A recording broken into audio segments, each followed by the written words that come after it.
chama A Responsabilidade do Pensamento. E quando eu estava confeccionando essa palestra, colocando esses estudos juntos para vir aqui, eu pensei, eu quero falar sobre o pensamento, mas eu queria dar uma outra característica para ele, pelo menos de cara já no título. E muito se fala sobre o poder do pensamento, a força do pensamento, mas eu queria algo que encapsulasse mais ainda do que somente a força ou somente o poder do pensamento. Então eu pensei na palavra responsabilidade.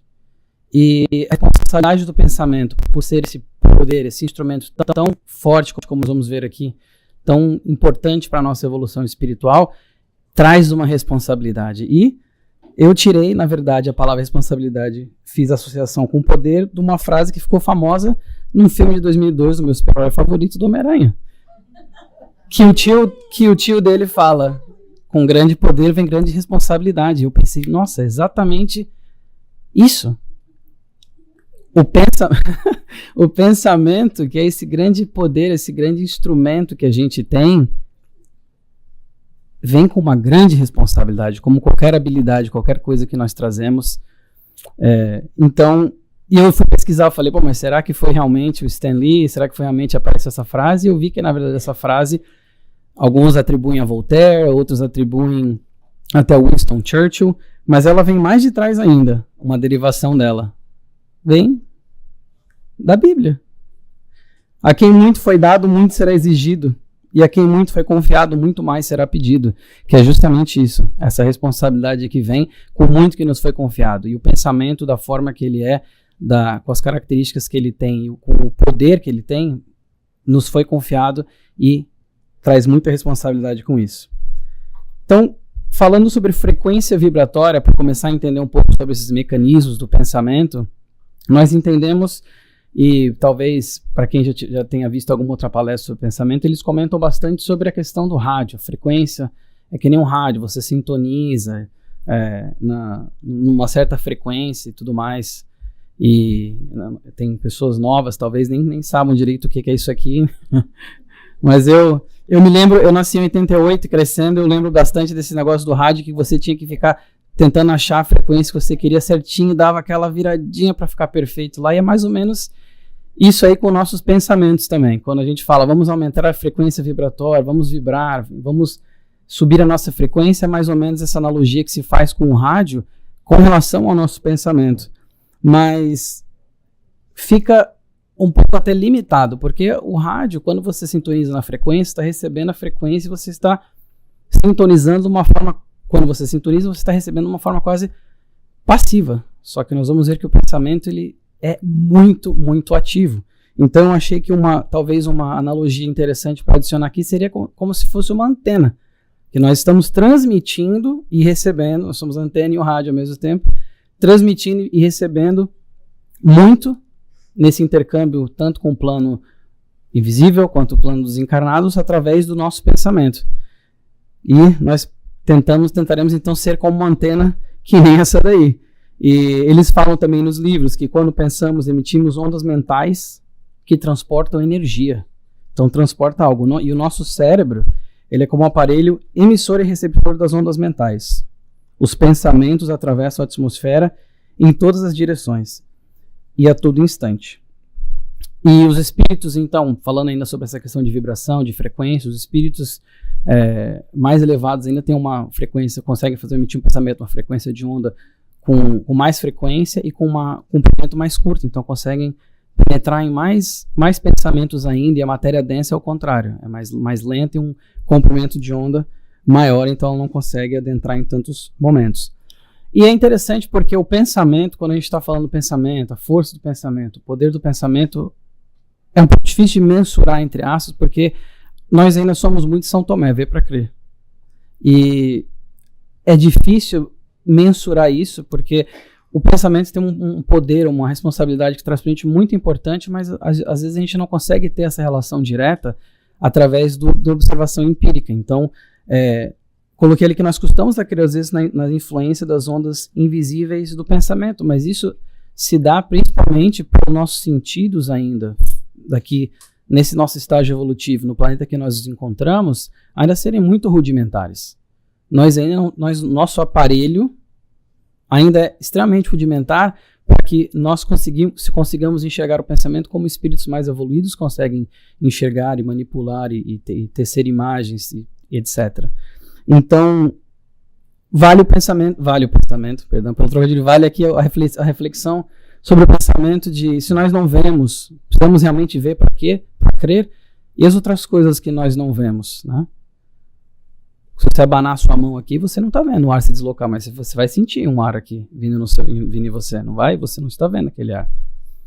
O som se desloca através do ar e chega aos ouvidos. Nós também não vemos isso, também nem muitas vezes ouvimos, mas nosso cérebro capta essa questão da onda e nós conseguimos então processar essa informação.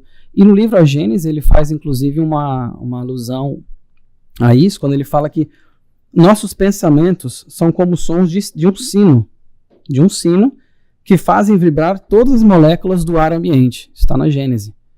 Então ele faz esse paralelo com um sino vibrando as moléculas do ar. E o nosso pensamento também se transporta e também faz vibrar. Mas por onde?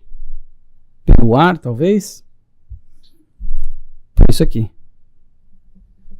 Nós aprendemos que com o espiritismo, principalmente, que o espaço universal ele não é vazio. Não existe o vazio como nós concebemos. Tudo é preenchido por alguma coisa.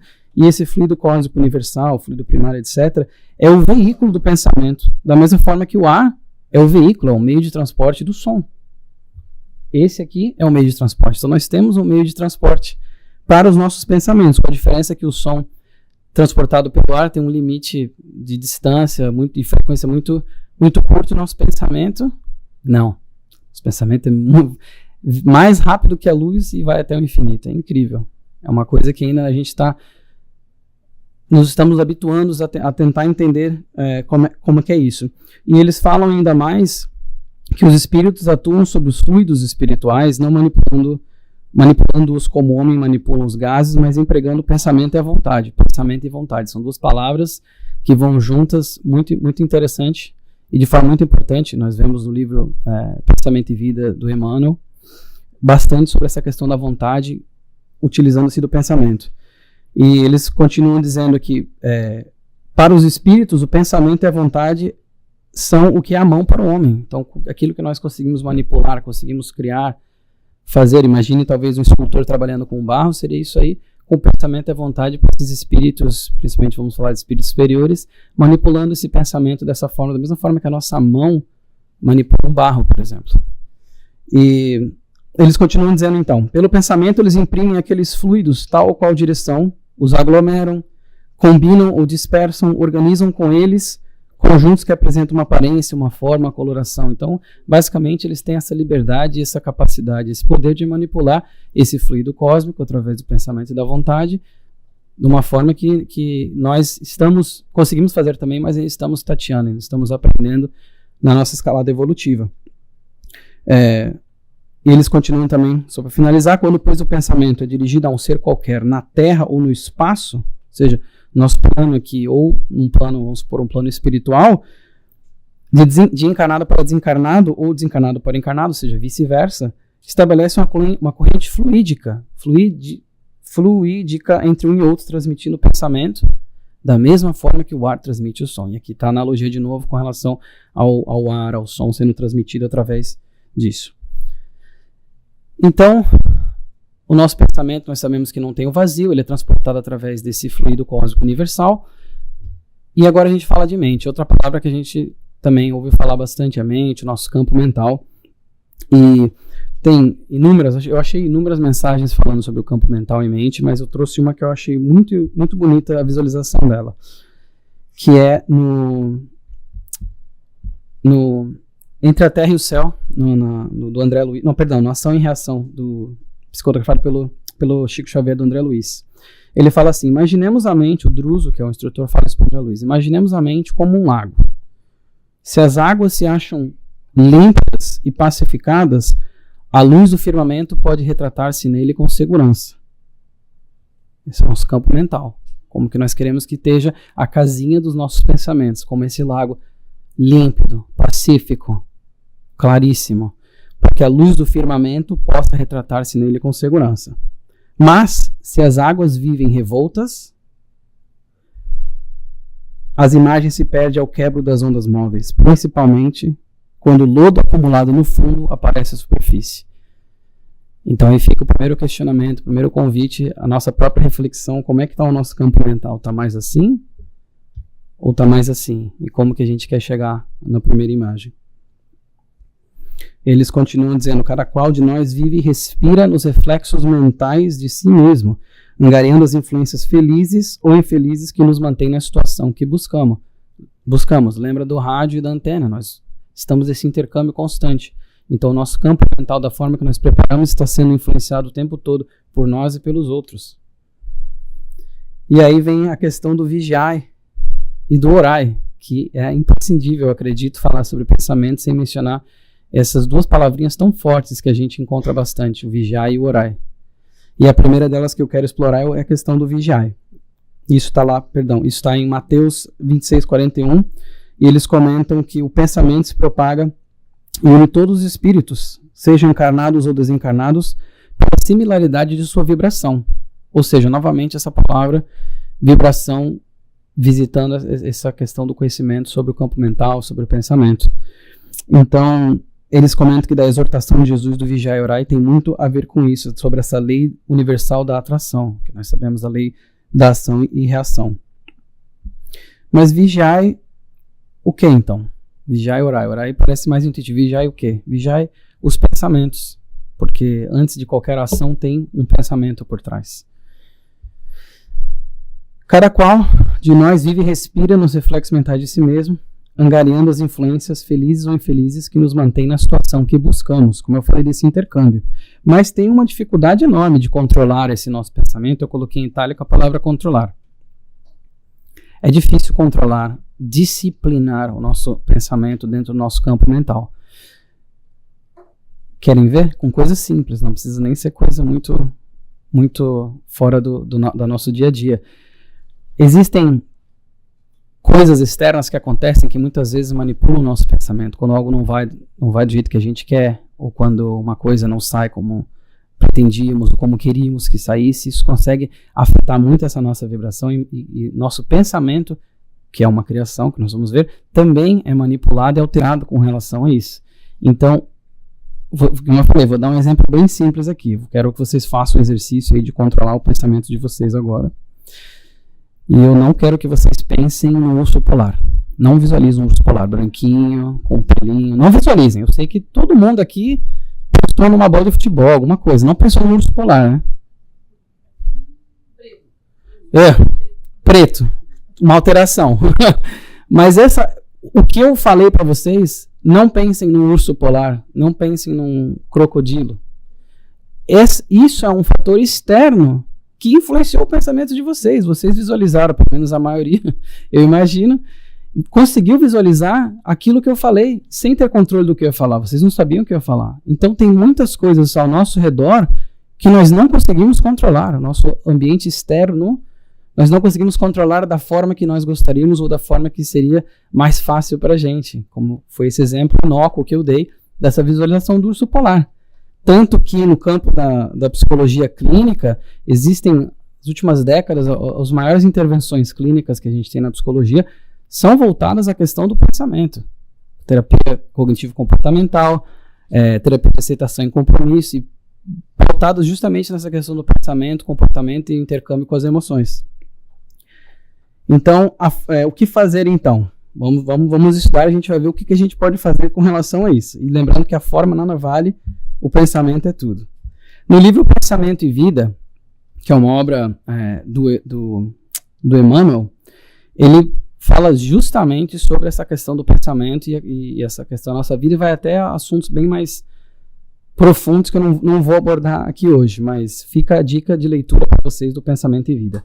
E ele fala, esse veículo carnal, constituído por milhões de células que se ajustam aos tecidos sutis da alma, partilhando-lhes a natureza eletromagnética, lembra uma oficina complexa. Então, esse tecido sutis da alma, partilhando-lhe a natureza eletromagnética, quando unido com a parte material das nossas células, do nosso corpo, lembra uma oficina complexa, uma oficina formada de bilhões de motores infinitesimais, movidos por oscilações eletromagnéticas, em comprimento de onda específica, emitindo irradiações próprias e assimilando as irradiações do plano em que se encontram. Tudo sob o comando de um único diretor, a mente. Parágrafo complexo, extremamente complexo, né? Então a gente pode ver, ele fala do comprimento de onda, ele fala das irradiações próprias e assimilando as irradiações, ou seja, esse intercâmbio que nós estamos falando com relação ao pensamento. Ele fala do único diretor, que é a mente. Respiramos no mundo das imagens que projetamos e recebemos. Veja, projetamos e nós recebemos também. Esse intercâmbio não tem como a gente ignorar, não tem como a gente tentar parar, porque isso é uma característica inerente a esse instrumento do pensamento. Então, cabe a nós disciplinar-nos para que a gente consiga utilizar de uma forma boa.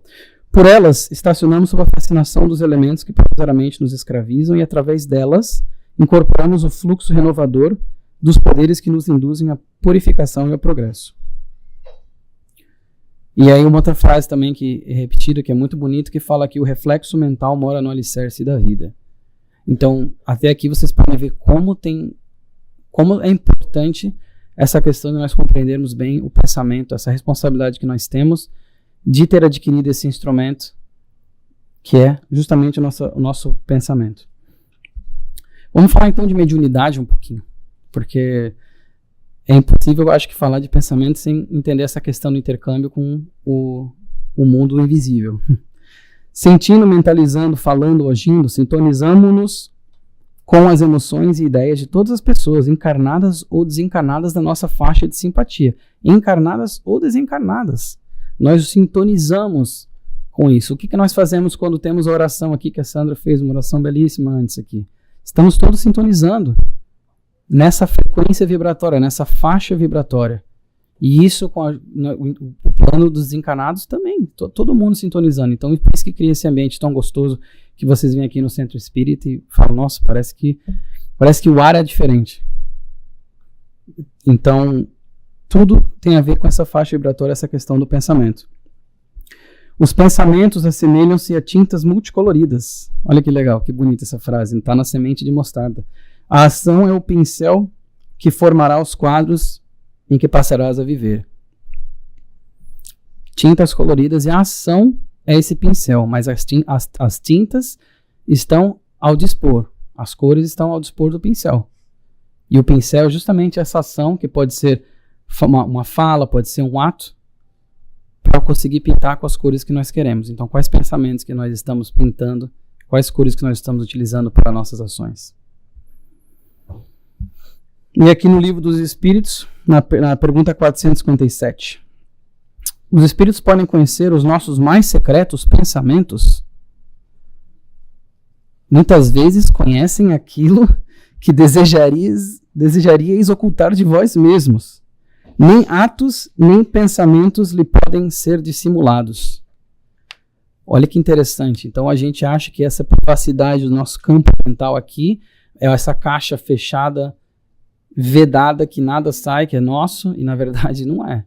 Muita coisa sai, aliás, tudo a todo momento sai, mas os espíritos conseguem sim enxergar. Nós vamos ver, inclusive, na questão da parte de obsessões, processos de obsessão, como que isso funciona.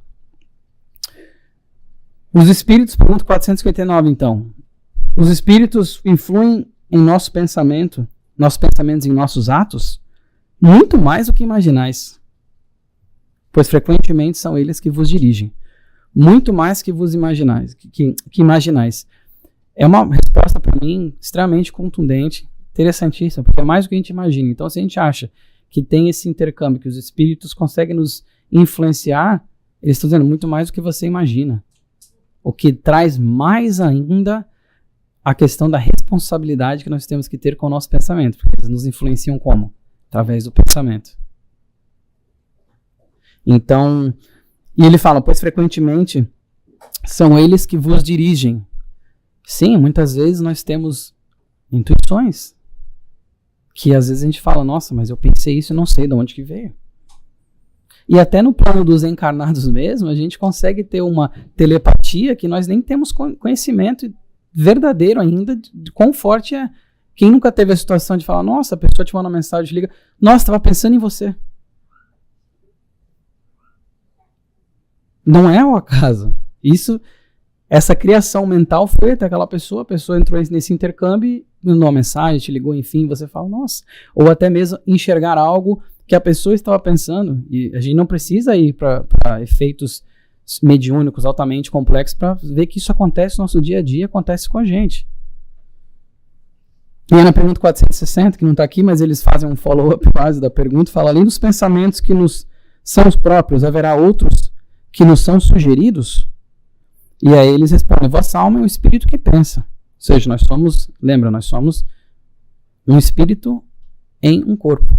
Nós não somos um corpo com espírito, nós somos um espírito com o corpo, que é interessante essa diferenciação. Não ignorais que muitos pensamentos vos ocorrem ao mesmo tempo sobre o mesmo assunto e frequentemente bastante contraditórios? Ou seja, muitos pensamentos acontecem ao mesmo tempo sobre diversos assuntos e às vezes são contraditórios. Quando a gente tem às vezes um pensamento de raiva, um pensamento de uma frequência vibratória mais baixa, fazer algo, vem um outro pensamento e fala, não está certo isso, calma, respira, perdoa, etc, etc. São pensamentos contraditórios naquele momento. Sim, porque nós temos essa influenciação, esse intercâmbio o tempo todo com o plano espiritual. Então, eles falam isso. Mas por que você está perguntando isso, mas você não tem pensamentos contraditórios? Sim, às vezes é justamente essa questão desse intercâmbio com o plano invisível. Ele fala, pois bem, neles há sempre um pouco de vós e um pouco de nós. E é isso que vos deixa na incerteza, porque tendes em vós duas ideias que se combatem. De novo, essas ideias contrárias. E muito disso é realmente essa sugestão que eles estão comentando aqui na pergunta 460, desse intercâmbio dos pensamentos. E eu comentei de processos obsessivos, então vamos de novo, entendendo a responsabilidade de manter o nosso campo mental límpido, as águas pacificadas e o poder que é o nosso pensamento. A questão dos processos obsessivos passa diretamente pela questão do pensamento. A mente que se dirige a outra, encarnada ou desencarnadas, cria imagens para fazer-se notada e compreendida, prescindindo da palavra e da ação para insinuar-se. Então, a mente cria essa imagem e prescinde da palavra e da ação para insinuar-se. Se a mente visada sintoniza com a onda criadora lançada sobre ela, inicia-se vivo circuito de força, dentro da qual a palavra e a ação se incumbem de consolidar a correspondência, formando o círculo de encantamento em que o obsessor e o obsidiado passam a viver, agindo e reagindo um sobre o outro. Olha que interessante e que responsabilidade nossa, porque esse intercâmbio justamente ocorre e nesse circuito de força eles falam dessa correspondência. Então, nós entendemos que não há obsessão unilateral. Tem sempre esse intercâmbio. Então, a obsessão é o equilíbrio de forças inferiores retratando-se entre si. Então, nós vemos também, aqui no livro Ação e Reação, essa questão da auto-obsessão que eles comentam sobre a mente viciada por impressões ou vulcanizada pelo sofrimento pode perder temporariamente o governo da forma, permitindo que os tecidos do corpo perispirítico se perturbem. E no capítulo 3 desse livro do Ação e Reação, o Druso, que é o instrutor, ele comenta com o André Luiz e com o Hilário sobre um homem que eles vão conhecer lá, que está com braços deformados, a cabeça completamente deformada. Até uma descrição bem gráfica no livro, mas eles assimilam como se fosse um atropelamento. E não conseguem, assim, causa repulsa a imagem daquela pessoa. E já está desencarnado, esse moço chamado Antônio. E eles vão depois mais a fundo entender um pouco melhor da história dele, e eles descobrem que essa questão dele tinha uma culpa muito grande, porque ele tinha assassinado 2 irmãos por questão de dinheiro, e quando ele desencarnou, os irmãos que tinham ficado obsessores dele foram lá e maltrataram ele. Essa mudança, tanto da culpa, essa auto-obsessão que ele criou, quanto a influência dos irmãos encarnados, criou até uma alteração perispirítica nele, criou uma alteração na forma que ele apresentava depois de desencarnar. E era uma coisa terrível, assim, de acordo com o que eles mencionam no livro. E, de novo, foi aqui. Foi a mente dele pesada, arrastada, arraigada pela culpa que causou essa vulnerabilidade para ele, esse problema, e houve esse intercâmbio com os irmãos e ele não conseguia sair daquilo, nem estava mais na presença deles, mas ele ainda ficava naquela alteração física horripilante. Então, eles também falam que inteligências desencarnadas, esse mesmo livro ele comenta isso, e tem outro exemplo, inteligências desencarnadas podem utilizar-se de quadros mentais, tal como o artista do lápis o faz para a imaginação de uma criança. Então, nosso quadro mental, lembrem-se, o nosso campo mental, e quando eles falaram isso, eu imaginei que esse livro tem décadas, muitas décadas que ele foi psicografado, e os acontecimentos precedem ainda, obviamente, a psicografia. Então, tem bastante tempo, eles mencionam a questão da TV, como se tivessem o pensamento ele é projetado e nós assistimos, eles conseguem assistir como se fosse uma TV. Mas hoje pensando, transferindo para a atualidade, a gente pode pensar no quê? Naqueles óculos, realidade virtual, como se fosse uma realidade virtual, que você está imerso naquilo e você acha que às vezes, e tem momentos que o teu cérebro acha que está naquele local, naquele momento, com aqueles sons, imagens, etc.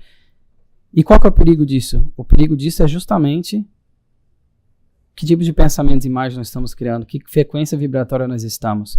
Porque eles comentam no livro ainda, tem outro exemplo de uma outra senhora, que eles conseguiram, o André Luiz, o Hilário, acho que era o Silas que estava com eles, conseguiram visualizar o campo mental dessa senhora, e ela estava fixada no Belfegor, que é um demônio que está sentado com um chifre assim numa cadeira, ficou fixada naquilo. Eles falavam, mas por que está acontecendo? São obsessores dela que pegaram aquele quadro mental que ela tinha se fixado tanto e criaram esse quadro mental como artista do lápis para ela. Então ficou como uma situação que nós temos hoje, a realidade virtual. Ela ficou com uma realidade ali dela, daquele monstro, e não conseguia sair daquele ciclo, porque ela achava que o monstro era 100% real. E sim, ele era real porque ele foi criado pelo pensamento, mas ele foi criado através do pensamento dela.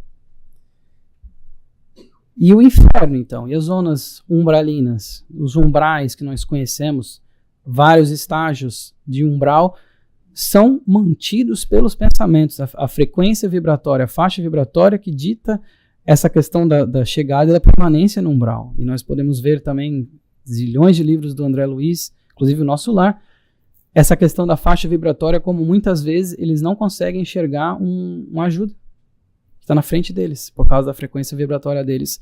Ainda está muito baixa, muito grossa, muito rude, muito ainda ligada à culpa, muito ligada aos problemas que a pessoa mesmo infligiu, e a mente está conectada naquilo. O nosso pensamento, de novo, a força e a responsabilidade que traz essa força do pensamento. E o inferno nada mais é do que isso. Eu botei a imagem aí porque é uma coisa de se pensar para entendermos como que a nossa mente, o nosso pensamento traz uma responsabilidade, como que ele é importante.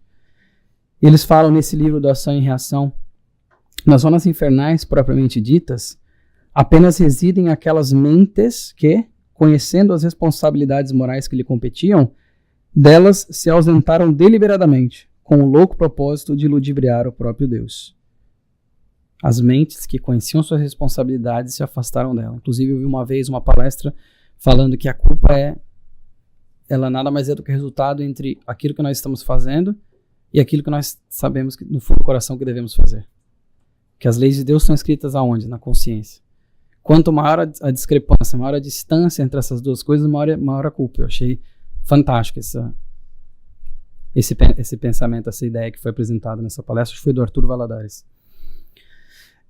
Então o Druze explicou isso aí pro André Luiz, e ele fala ainda que quando se prende pelo pensamento às posses, aos títulos e às paixões doentias que tinham na Terra enquanto encarnados, mantém nessa região, o espírito desencarnado se mantém nessa região onde predominam aqueles que só pensam em si próprios ou se comprazem em fazer o mal e que se unem por tendências e sintonia.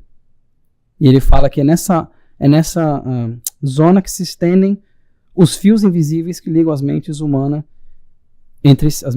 entre si. Então essas pessoas que estão nessa mesma frequência vibratória da culpa, do ódio, da raiva, da vingança, se mantém em zonas umbralinas com outras pessoas que estão naquela mesma faixa vibratória, trazendo o mesmo campo mental cheio de lodo com aquelas ondas que nós vimos ali naquela imagem alguns slides atrás. A dor e as doenças, então. Se o pensamento tem essa modificação, atinge tão longe, também nos atinge. A dor é o grande e abençoado, está no livro Entre a Terra e o Céu, é o grande e abençoado remédio.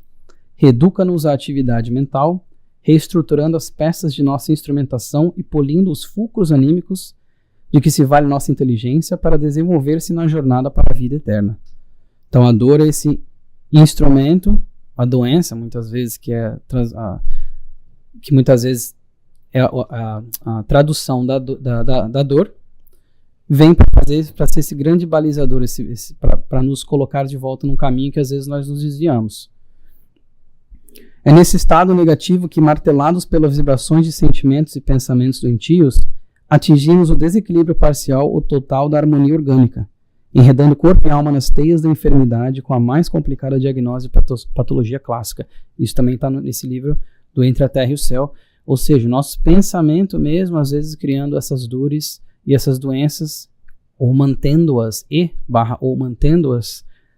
simplesmente pelo nosso pensamento. Pela força que o nosso pensamento tem.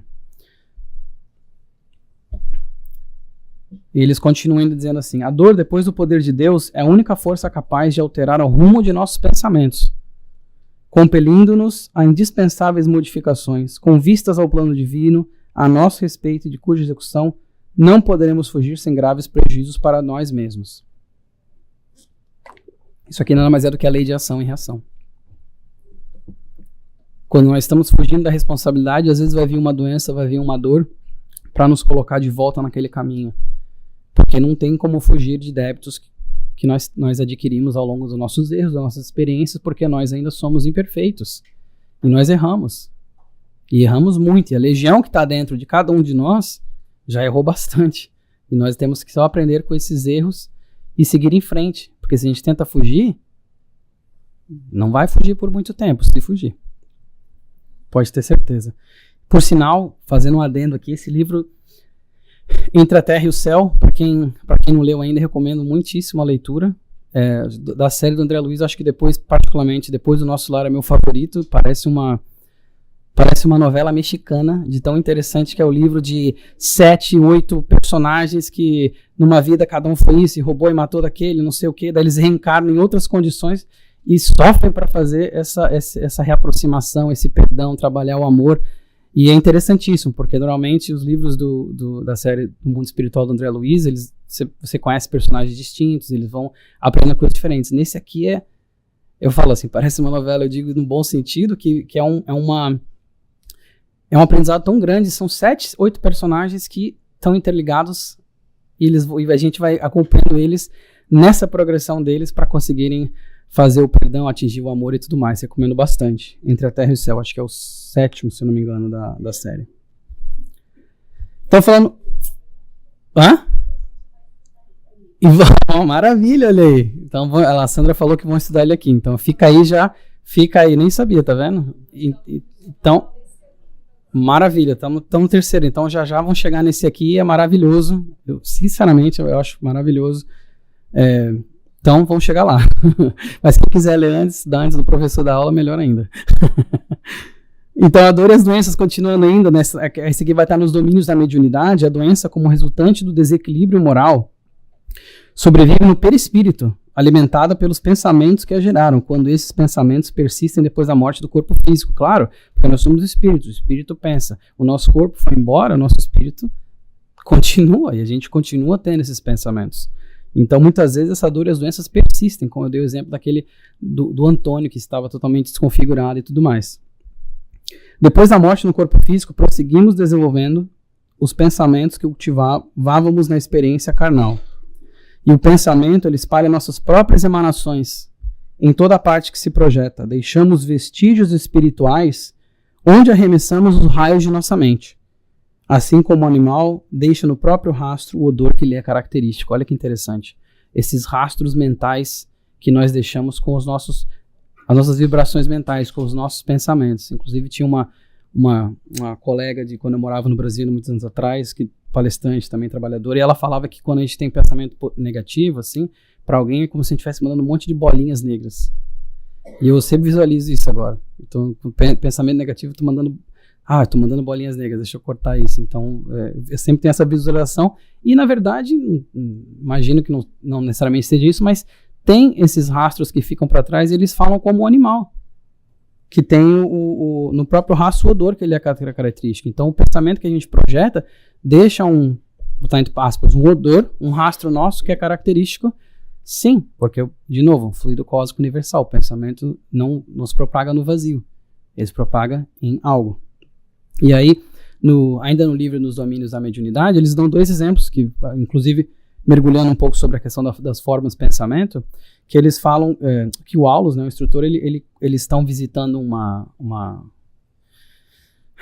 casa, algum local lá que tem um relógio austríaco, e ele fala que esse relógio, o Aulus explica, esse relógio pertenceu à respeitável família do século passado, conserva as formas, pensamentos do casal que o adquiriu e que de quando em quando visita o museu para a alegria de recordar. Então eles ainda visitam para ver aquele relógio, mesmo depois desencarnados, e naquele relógio está impregnado essas formas, pensamentos, essa questão fluídica deles, porque o relógio pertenceu a eles e eles ainda se conectam no pensamento com aquele objeto. Então percebam, não é só com pessoas, até com objetos. Nós deixamos, nosso pensamento deixa esse rastro. Olha como nós estamos adquirindo aí uma profundidade sobre a questão e a importância do pensamento, como ele tem muitas características. E o outro é um espelho, que eles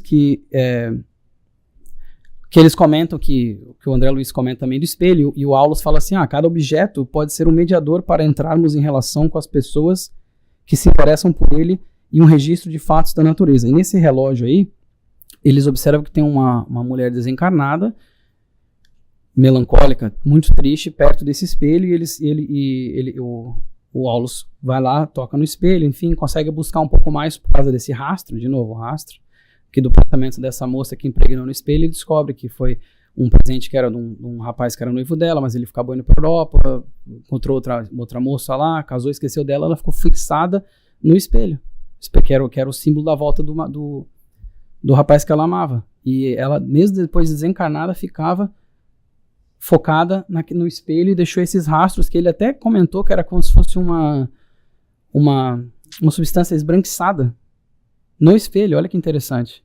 E visível, claro aqui aos olhos nus, talvez sem essa questão de sintonizar na parte mediúnica, mas ficou até um rastro que eles enxergam. Ficou um rastro físico lá. Então, a questão, falamos bastante do pensamento, dos mecanismos, da questão do vigiai. Eu falei no comecinho lá, vigiar e orar. Essas 2 palavrinhas vão ser chaves para entender a questão do pensamento. Vibrar, orar, pensar, fazer uma prece, todos esses termos podem ser usados de uma forma convergente, e todos eles vão significar a mesma coisa, que é extremamente importante. E eles falam que a prece, no pensamento e vida, do Emmanuel, a prece impulsiona as recônditas energias do coração, libertando-as com as imagens de nosso desejo, por intermédio da força viva e plasticizante do pensamento. Força viva e plasticizante. Plasticizante no caso de que ela consegue manipular, que ela consegue alterar o seu ambiente e aquilo onde nós estamos mandando. Essas imagens que nós criamos com nossos pensamentos ascendem a esferas superiores, tocando as inteligências que nos rodeiam, e recebemos as respostas do plano divino. Olha que interessante. Aí eles falam ainda, toda pressa feita com a linguagem do coração, através do pensamento, tem resultado. Afinal, toda ação tem uma reação. Na verdade, toda ação tem uma reação. E isso é uma lei invariável. E quanto mais rápido entendemos isso e aplicarmos isso, vamos entender as responsabilidades do pensamento e aquilo que nós queremos fazer com o nosso pensamento.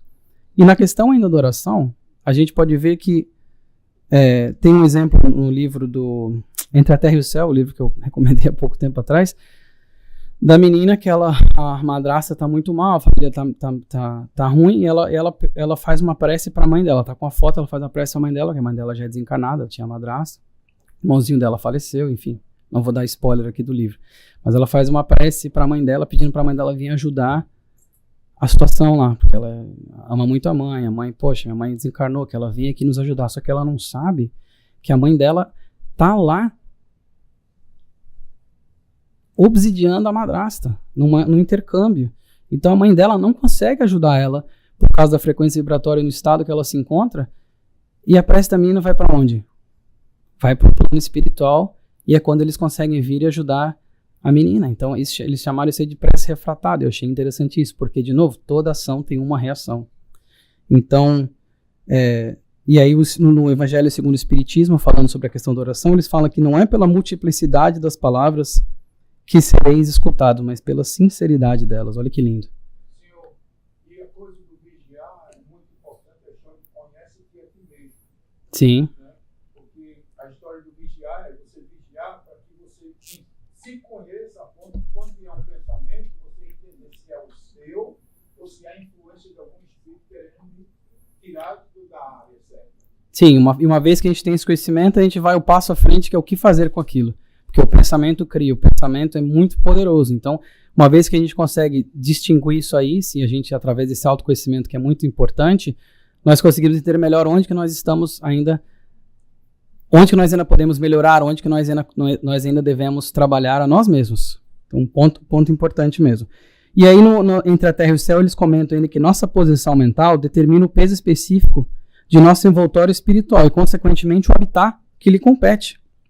Cada qual de nós respira em determinado tipo de onda. Então, quanto mais primitiva se revela essa condição da mente, mais fraco é o influxo vibratório do pensamento, induzindo a compulsória aglutinação do ser às regiões de consciência embrionária ou torturada, onde se reúnem as vidas inferiores que lhe são afins. Claro, é como a gente falou da questão do umbral, a questão do inferno, a questão dessa frequência baixa, e isso está realmente modificando também a nossa matéria e ao nosso redor. E aí outro ponto que eles comentam também diz respeito ao seguinte frase: atentos a semelhante realidade. É uma realidade. Gostemos ou não, é uma realidade. Nós somos responsáveis por aquilo que nós pensamos e, por consequência, criamos. É fácil compreender que sublimamos ou desequilibramos o delicado agente de nossas manifestações, conforme o tipo de pensamento que nos flui da vida íntima. Da vida íntima. Porque lembra que, como a gente viu na questão do Livro dos Espíritos, nós às vezes queremos esconder coisas, pensamentos nossos, tendências nossas que não tem nem como esconder. E os pensamentos fluem disso.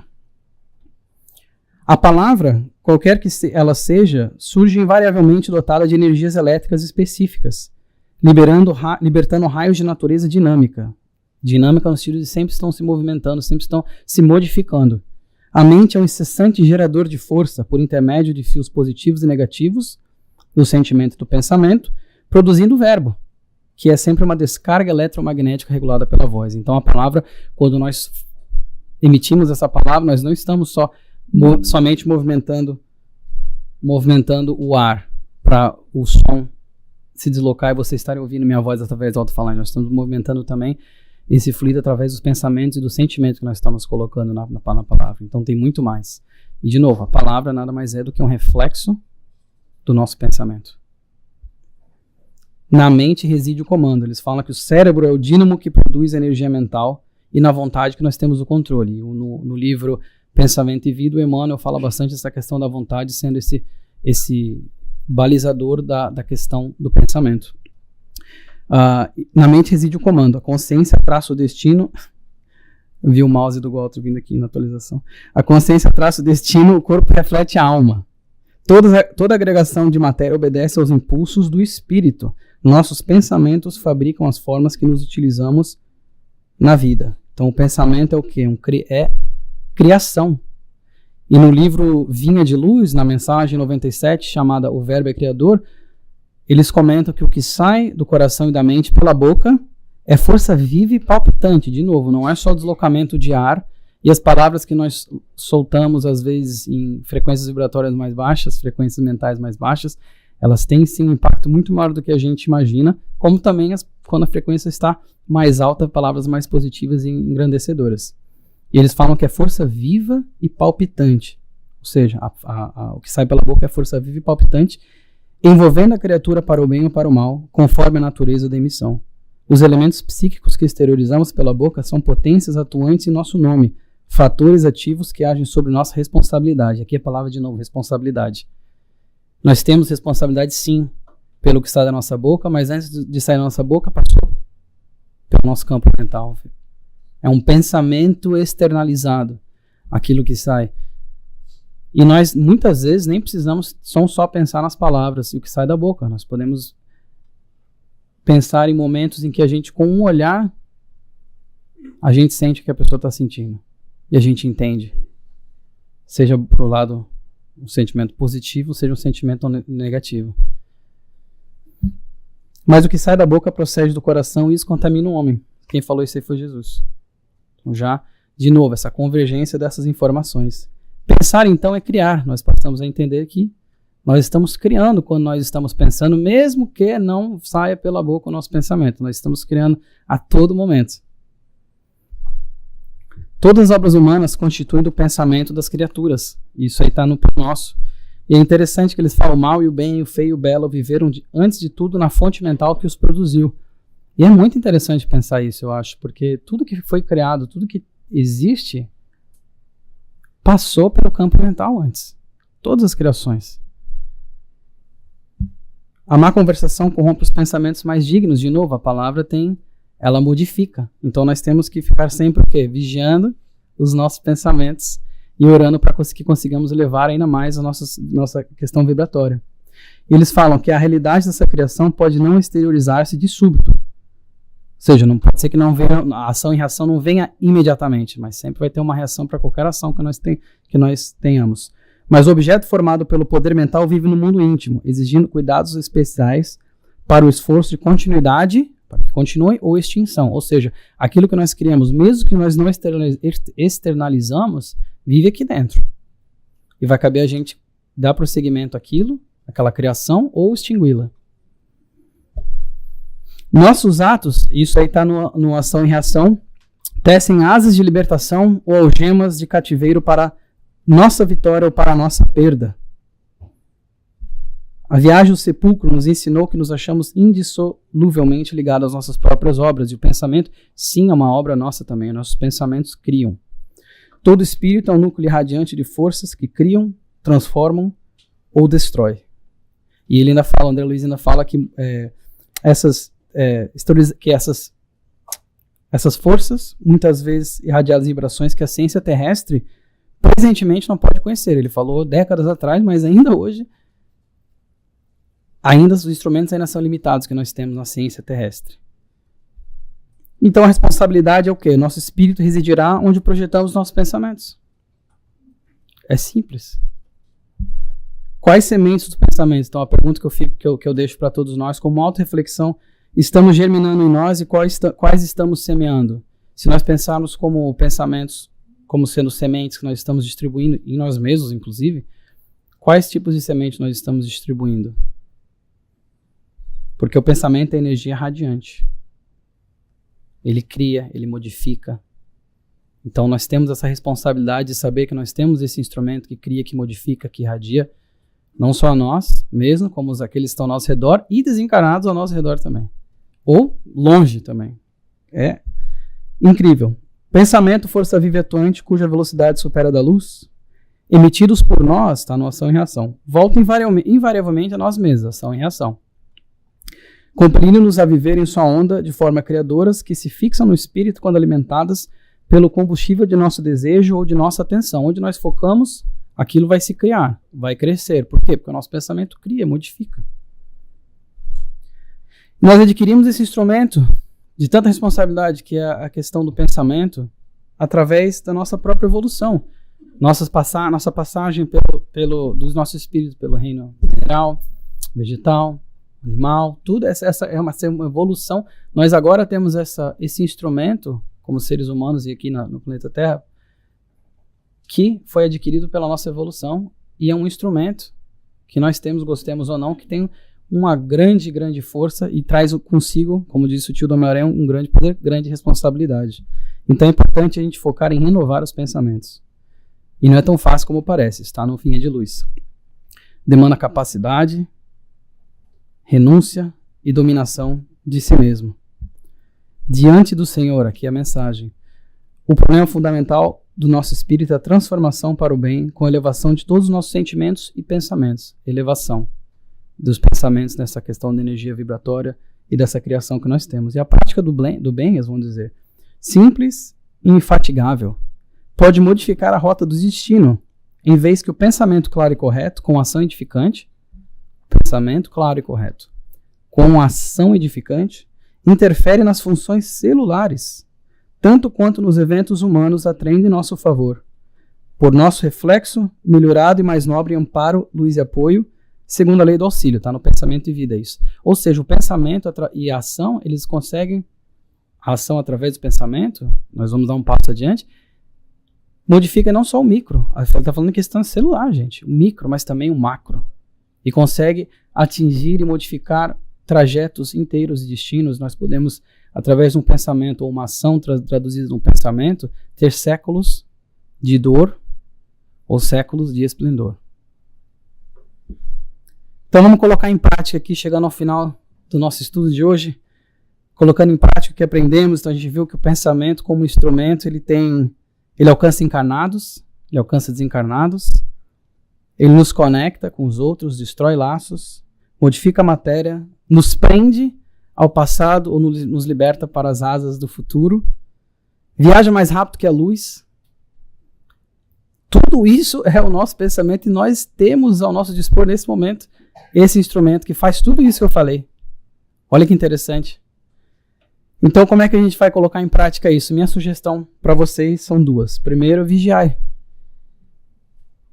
Mas saindo do campo subjetivo, do vigiai, que é lindo de se pensar, eu vou sugerir uma coisa prática. Eu gosto de coisas práticas que a gente consiga fazer. Para ajudar o campo mental, para estimular a questão do vigiar e os pensamentos. Eu vou sugerir que vocês, quem quiser, quem conseguir, tire 10 minutos do seu dia para fazer uma leitura edificante. Para quem já faz 10 minutos a mais. Para quem não faz, tenta com 5 ou 10. Porque isso vai criar o hábito e através dessa leitura edificante, você vai estar elevando sua frequência vibratória, modificando o seu campo mental para ficar mais como aquele lago límpido, para que a luz do firmamento possa retratar-se nele com segurança, como disse a mensagem. Então a minha sugestão do vigiar é bem prática. É ler um livro edificante vamos por 10 minutos, todo dia, quem sabe, se não um dia sim, um dia não, mas comece com isso. Porque nisso você vai estar mudando a sua faixa mental, nem que seja naqueles 10 minutos. E claro que se propaga, mas naqueles 10 minutos você vai estar mudando a sua faixa mental. E você vai estar deixando mais fértil a sua mente para essa questão dos pensamentos positivos, germinar esses pensamentos que vão nos engrandecer. E a segunda, como já devem ter adivinhado, é o orai. E para o orai, eu vou sugerir que na oração, pode ser agora depois da palestra, ou na oração que vão fazer à noite, mentalizem e façam uma oração, e de novo, não importa o tipo de palavra, o que importa é o sentimento. Mentalizem uma pessoa que vocês amam muitíssimo e façam uma oração para ela. Então, ler o livrinho em 10 minutos e fazer uma oração para a pessoa que vocês amam muito, mas de coração mesmo, focando naquilo. E nisso, vocês vão estar colocando em prática essa questão do pensamento. E eu deixo vocês então com essa imagem que foi a NASA elegeu como imagem do ano 2019. E essa frase linda que diz que a mente é o espelho da vida em toda parte. Então vamos utilizar esse instrumento bom que nós temos, tão poderoso em nosso favor e em favor dos outros. Muito obrigado, tenha um bom dia.